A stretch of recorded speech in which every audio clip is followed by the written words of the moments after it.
space between me and me. And this space, I would like to define this space precisely as what I called before the desert of freedom. Because I'm not identical with myself, there is a kind of freedom. Because I'm not identical with myself, there's a possibility to define myself as a subject, but not as a subject of self-consciousness, but as the scene of this ontological void that finally defines the ontological structure of this subject without subjectivity, of this non-guarantified subject without subjectivity. And this is, if I understood well, what Marguerite Duras called writing. Writing simply means to open up to the ontological inconsistency of language, of the symbolic order, of reality, and of the subject as such. So the subject of writing is the subject of a kind of self-affirmation, and what it affirms is this ghostly part of itself, this original absence that makes part of the ontological structure of itself. And this is why I decided to write this book on Duras, because there's a philosophical engagement in the work. Of course, Duras was not a philosopher, but the philosophical engagement of the work of Duras has precisely to do with this ontological inconsistency that she's pointing out, and that is by marking the ontological inconsistency of the subject without subjectivity.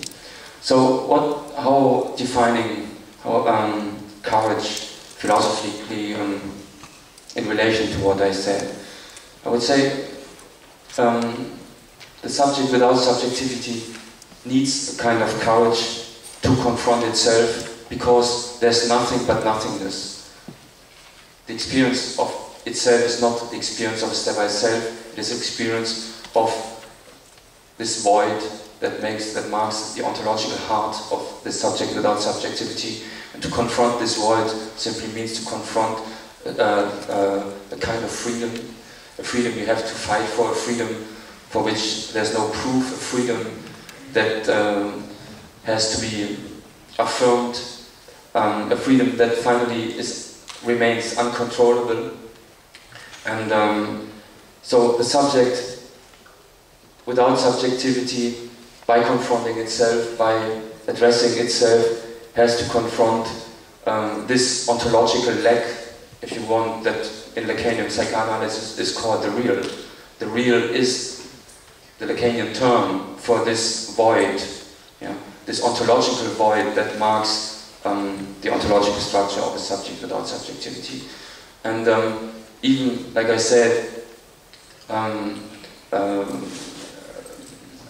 all these philosophers I mentioned, for example, Deleuze and Guattari, and Heidegger, for example, and Derrida, and I would say simply that all of these philosophers of, let's say, of the 20th century invented their own concept for that, what I call the inconsistency or the incommensurability of the subject without subjectivity. So Heidegger in Being and Time, you know, this book, famous book published in 1927, in Being and Time invented this concept of the uncanny, and later on in other works close to Antigone, Sophocles.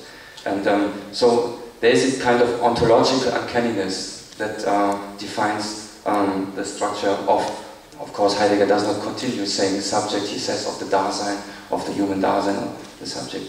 This ontological uncanniness appears in Sartre as a kind of nothingness. L'être et le néant, you know this work from 43. And so there is a kind of nothingness that makes part of the ontological structure of the subject defined in Sartre's ontology.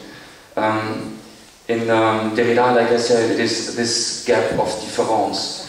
In Deleuze and Guattari picked up these terms invented by Nietzsche, especially by Nietzsche, of course, the chaos on one hand and becoming.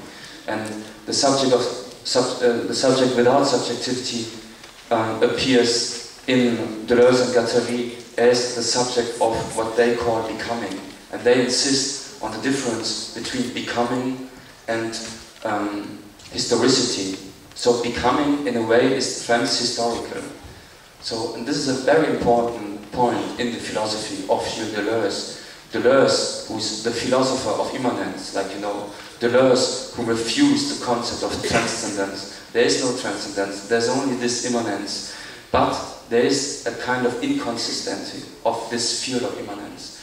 And because each plan d'immanence, like he calls it, is in a way already related to the abyss of inconsistency, to the abyss of incommensurability that in Deleuze and Guattari is called the chaos. So the question is, you have what is philosophy in Deleuze and Guattari? I would say it is referring to the abyss, referring to incommensurability, referring to the inconsistent parts of this established reality field, and affirming yourself as a subject without subjectivity in that sense. Okay, I have to stop.